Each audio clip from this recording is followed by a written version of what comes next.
Forum Remaja Pencetus Kecemerlangan Diri. Forum Remaja Jendela Kematangan Minda. Forum Remaja Pintu Kesuburan Rohani.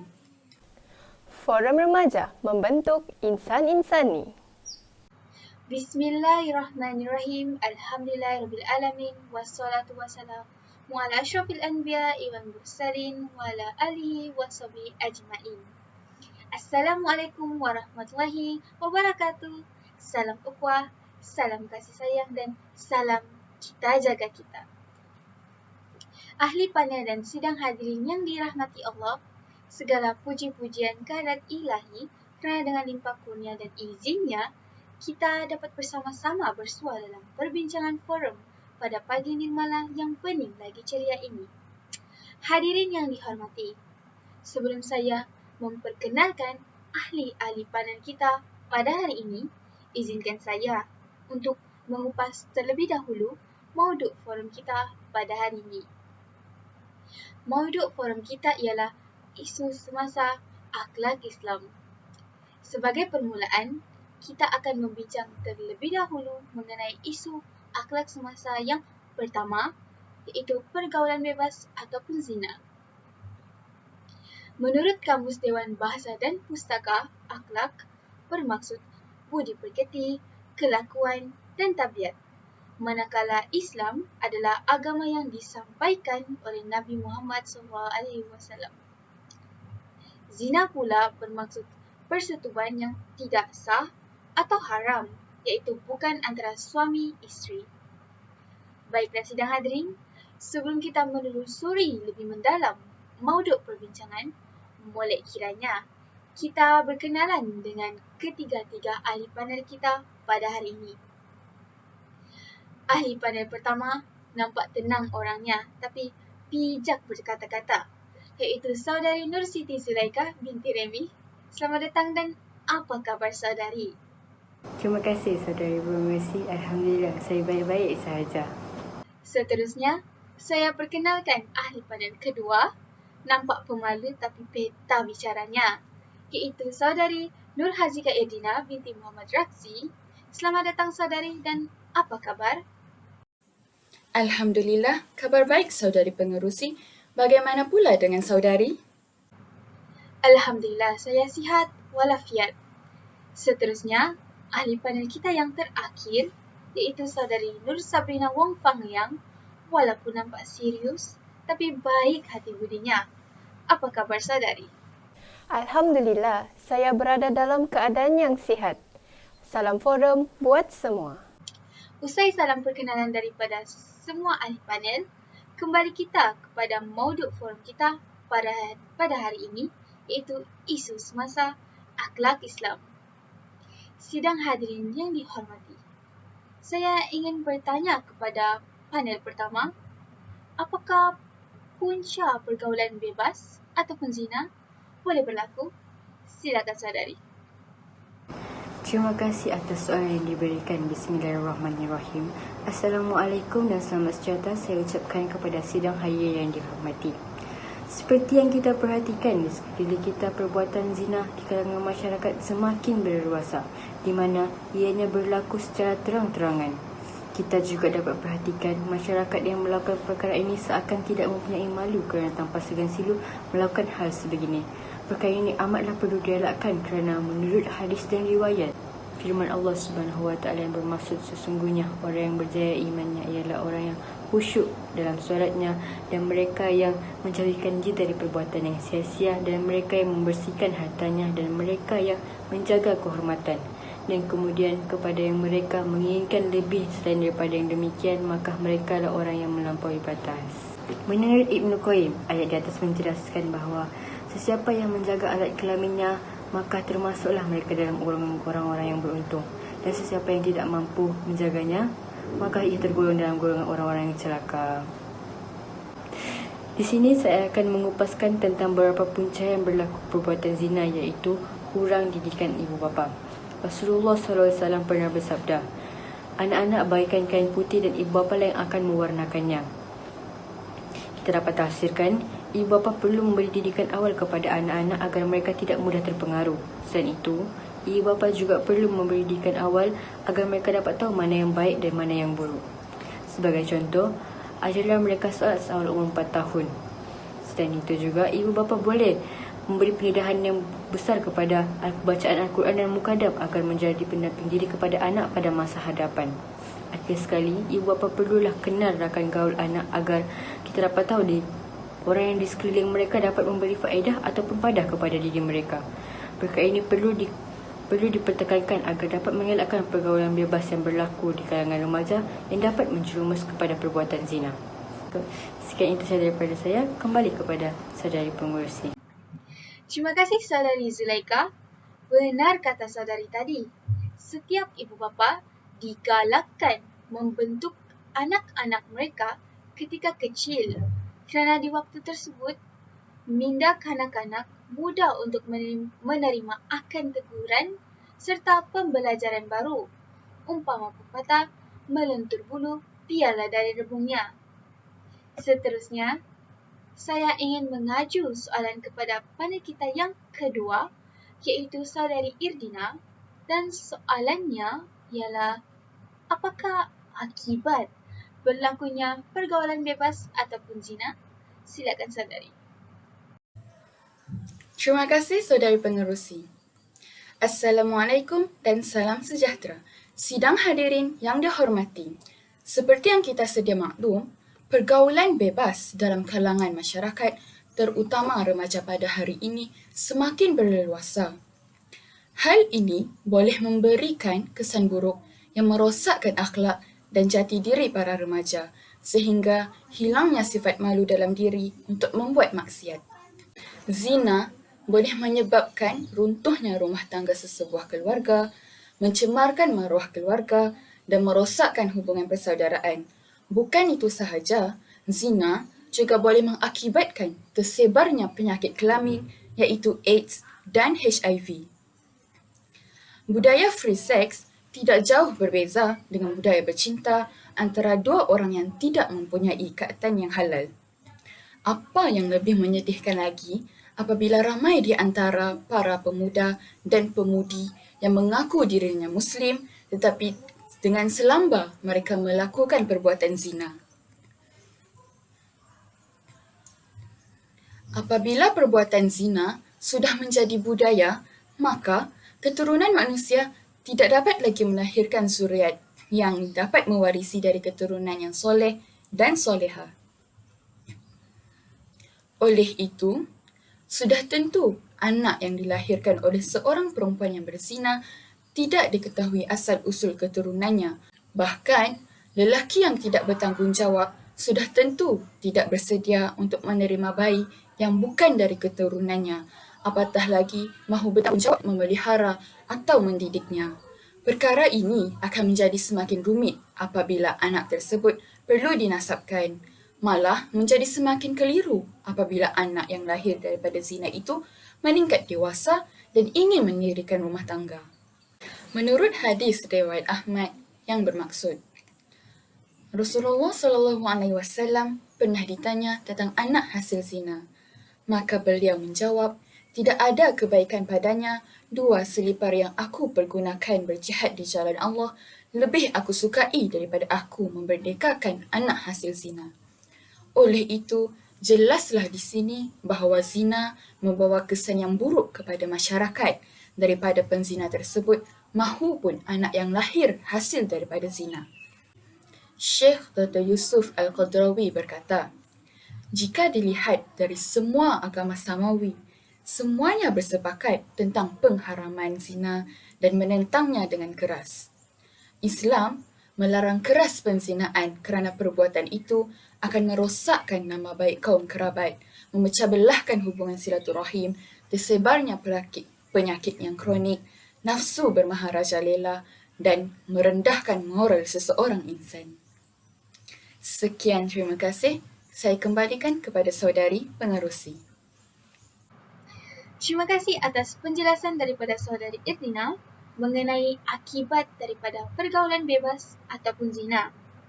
Saya bersetuju dengan pendapat ahli panel kedua tadi, iaitu zina hanya membawa kepada keburukan kepada diri dan juga orang sekeliling. Firman Allah Subhanahu wa Ta'ala yang bermaksud, "Dan janganlah kamu menghampiri zina, sesungguhnya zina itu adalah satu perbuatan yang keji dan satu jalan yang jahat, yaitu yang membawa kerosakan." Oleh itu, kita semua hendaklah lebih berhati-hati dan berwaspada agar tidak terjerumus hatta walaupun hanya mendekatinya. Selanjutnya, saya ingin mendengar pendapat panel ketiga kita, iaitu tidak lain tidak bukan ialah saudari Sabrina, mengenai langkah dalam pencegahan pergaulan bebas ataupun zina daripada berlaku. Silakan saudari. Terima kasih saudari pengerusi. Bismillahirrahmanirrahim. Assalamualaikum dan salam sejahtera sahabat-sahabat ahli panel dan sidang hadirin yang dihormati. Pelajaran pendidikan Islam perlu lebih menitik beratkan dalam semua lapisan masyarakat dalam sistem pembelajaran di Malaysia. Antaranya ialah perintah menundukkan pandangan. Seperti yang kita sudah sedia maklum bahawa kita sebagai seorang umat Islam diwajibkan untuk menundukkan pandangan daripada jantina yang berlawanan agar kita terhindar daripada fitnah, zina dan seterusnya terjerumus dalam perbuatan dosa. Perintah ini jelas tertulis dalam ayat Al-Quran dalam surah An-Nur ayat 30 hingga 31 yang berbunyi, "Katakanlah wahai Muhammad kepada orang-orang lelaki yang beriman untuk menyekat pandangan mereka daripada memandang benda yang haram dan seterusnya memelihara kehormatan mereka.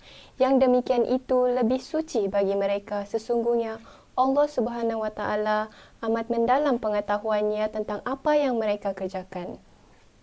Katakanlah juga kepada perempuan-perempuan yang beriman untuk menyekat pandangan mereka daripada memandang benda yang haram dan seterusnya memelihara kehormatan mereka." Itu sahaja daripada saya. Kembali lagi kepada saudari pengerusi. Terima kasih saudari Sabrina. Benar kata saudari Sabrina sebentar tadi. Dalam sistem pendidikan di sekolah sepatutnya lebih dititik beratkan agar pelajar bukan saja belajar sekadar teori tapi juga praktik.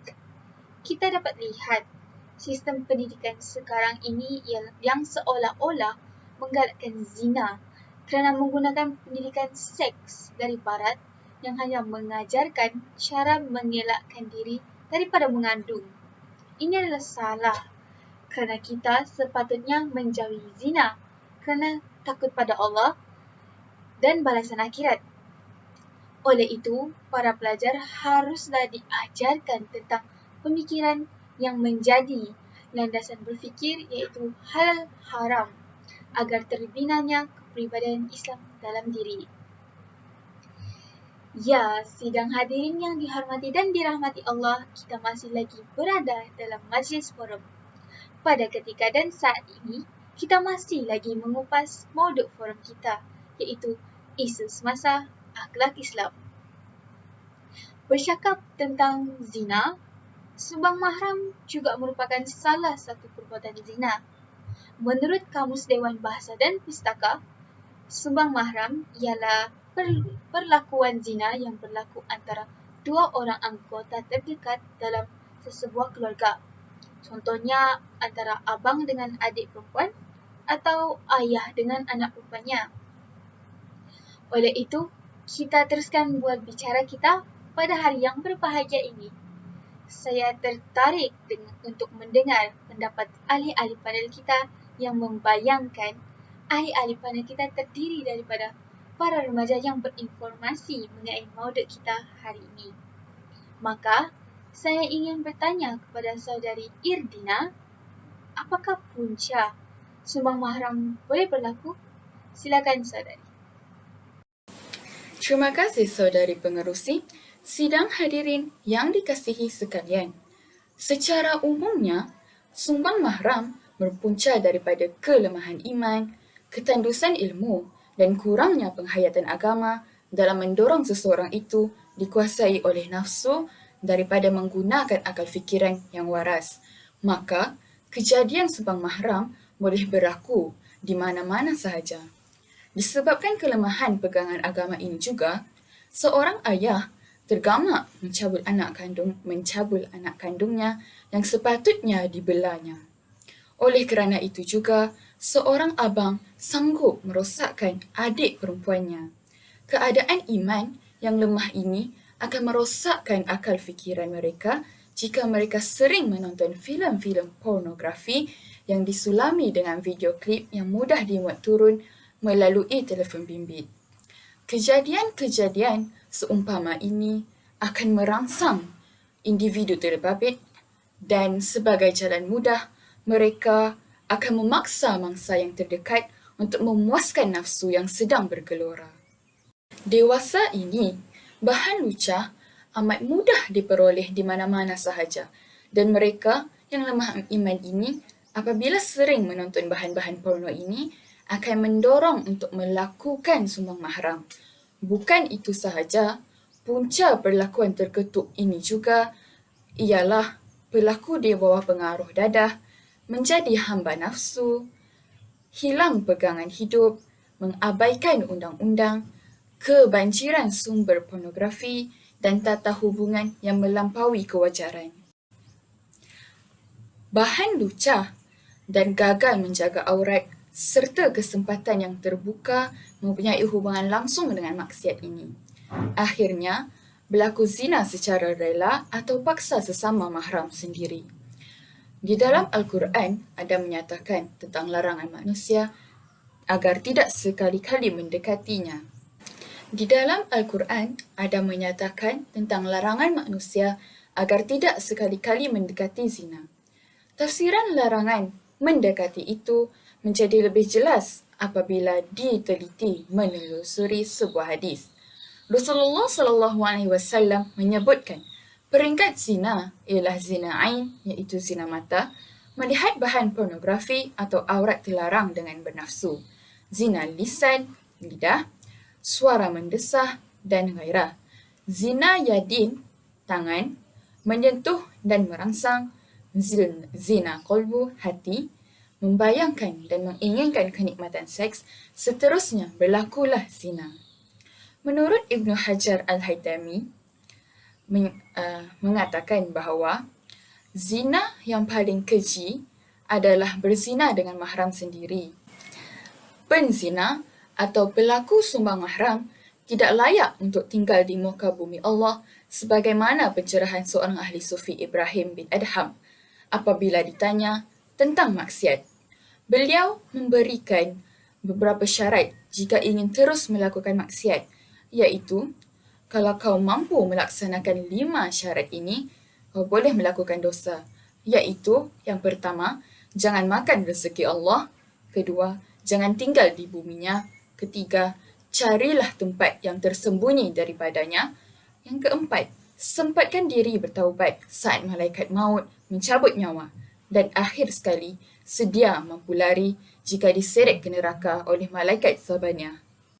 Oleh itu, sudah terang lagi bersuluh bahawa kelemahan iman, pengaruh dadah dan ketandusan ilmu merupakan punca yang membawa kepada sumbang mahram di dalam komuniti kita. Sekian, itu sahaja daripada saya. Kembali kepada saudari pengerusi. Terima kasih kepada ahli panel kedua. Melawan hawa nafsu memang sukar kerana ia merupakan satu perjuangan atau jihad yang besar. Orang yang berperang melawan nafsu memang nampak mudah kerana tidak dapat dilihat dengan mata kasar, tapi hakikatnya orang tersebut sedang membuat kerja yang besar, iaitu berjihad melawan hawa nafsu yang terletak dalam diri seseorang, mengalir bersama aliran darah dan menguasai seluruh tubuh badan kita. Jika nafsu ini dibiarkan membesar, maka semakin luaslah godaan syaitan.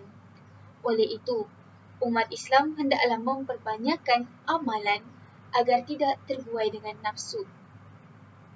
Seterusnya soalan kepada panel ketiga yang berbunyi, apakah akibat daripada sumbang mahram ini?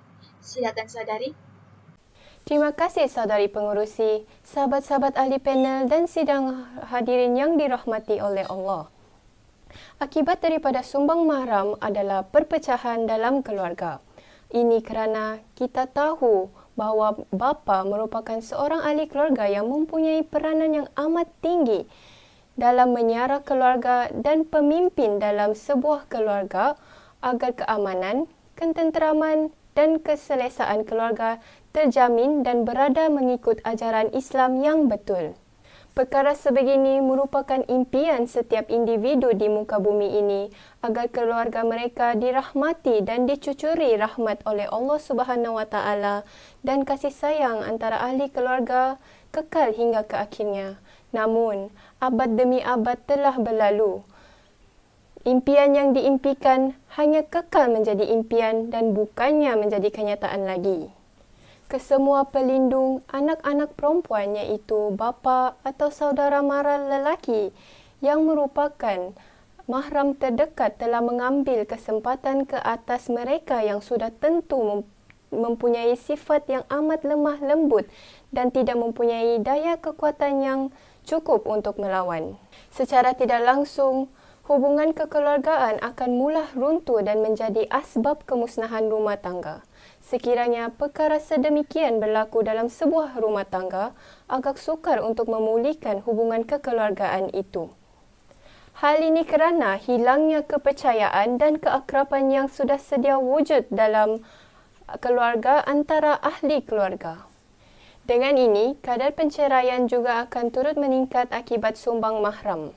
Seorang isteri atau lebih tepat ibu kepada mangsa sudah tentu akan kekal berada di samping anak kandungnya walaupun betapa beratnya situasi yang perlu ditanggung oleh dirinya akibat perbuatan tidak bermoral sang suami terhadap anak kandung mereka sendiri. Bukan itu sahaja, mangsa sumbang mahram juga akan bertindak secara melulu akibat perbuatan yang telah dilakukan oleh bapa kandungnya sendiri.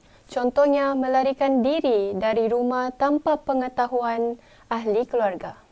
Itu sahaja daripada saya. Kembali lagi kepada saudari pengerusi. Terima kasih kepada saudari Sabrina.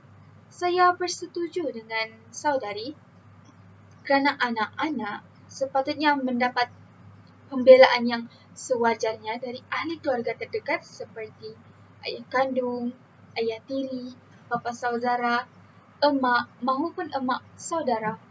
Tetapi ia tidak berlaku sedemikian. Orang yang diharapkan pula menganiainya. Harapkan pagar, pagar makan padi.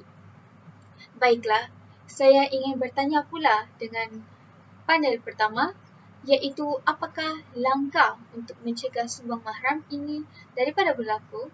Silakan saudari. Terima kasih saudari pengurusi. Hadirin dan hadirat, sumbang mahram sangat perlu dielakkan. Seperti mana yang kita semua tahu, sumbang mahram adalah perkara yang bertentangan dengan agama Islam dan ajaran Allah Subhanahu Wa Taala. Banyak perkara yang dapat dilakukan untuk mengatasi hal sumbang mahram ini. Saya metik beberapa poin untuk dibincangkan dalam forum ini. Poin yang saya ambil ialah dengan mengukuhkan institusi keluarga, kita dapat mengelakkan perkara sumbang mahram ini. Seperti yang kita tahu, perkara ini sering berlaku di dalam keluarga kita walaupun dekat maupun jauh. Dengan mengukuhkan institusi keluarga, kita dapat mengelakkan hal sumbang mahram ini. Hal ini kerana dengan kukuhnya institusi sebuah keluarga, kita dapat menghasilkan satu komunikasi yang baik antara satu sama lain. Perkara ini dapat mengelakkan berlakunya dan timbulnya satu perasaan yang tidak perlu dan tidak perlu wujud dalam diri masing-masing. Dengan ayat yang ringkas, kita dapat menyemai semangat kekeluargaan dengan cara yang betul. Perkara ini juga dapat mengelakkan kita daripada melakukan perkara yang diharam dan dilarang oleh Allah Subhanahu Wa Taala, iaitu berkahwin dengan ibu bapa dan ahli-ahli terdekat yang diharamkan kahwin dalam Islam. Menurut firman Allah dalam surah An-Nisa ayat 23, kita diberi ajaran tentang orang-orang yang kita haram kahwin dalam Islam, iaitu sebagai contoh ibu bapa, anak-anak, kaum saudara terdekat, kaum saudara susuan dan banyak lagi. Dengan ini, jelas lagi nyata kita dapat tengok bahawa mengukuhkan institusi keluarga dapat mengatasi sumbang mahram yang berlaku di kalangan masyarakat sekarang. Sekian, terima kasih daripada saya. Kita kembali semula kepada saudari pengurusi. Terima kasih saudari Zulaika. Demikianlah tadi perbincangan daripada semua ahli panel kita tentang isu semasa akhlak Islam. Kesimpulannya, sebagai makhluk ciptaan Allah dan beragama Islam, kita hendaklah sentiasa mengamalkan segala sifat-sifat mahmudah dan sentiasa menjadikan akhlak Rasulullah SAW sebagai ikutan bagi kita mengaplikasikannya dalam kehidupan seharian kita. Terima kasih kepada semua ahli panel yang sudi hadir untuk membicarakan isu-isu semasa akhlak Islam, iaitu pergaulan bebas ataupun zina dan sumbang mahram. Semoga forum ini mampu memberikan informasi bermanfaat buat semua hadirin yang dihormati. Sidang hadirin yang dirahmati, kalau berjalan, dah sampai ke batas. Kalau berkayu, dah sampai ke pulau. Kalau mendaki, dah sampai ke puncak. Kita telah sampai kepada penghujung bicara.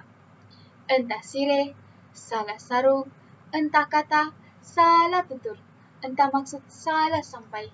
Terimalah salam, salam bersantun, salam yang minta maaf, salam yang minta ampun. Saya mewakili semua ahli panel mengucapkan setinggi-tinggi terima kasih kepada semua hadirin yang sudi hadir menyaksikan majlis forum ini. Lantaran keterbatasan waktu, saya mohon mengakhiri bicara ini dan selanjutnya mohon mengundurkan diri. Sekian, wabillahi taufiq wal hidayah. Wassalamualaikum warahmatullahi wabarakatuh. Salam sejahtera dan salam kita jaga kita.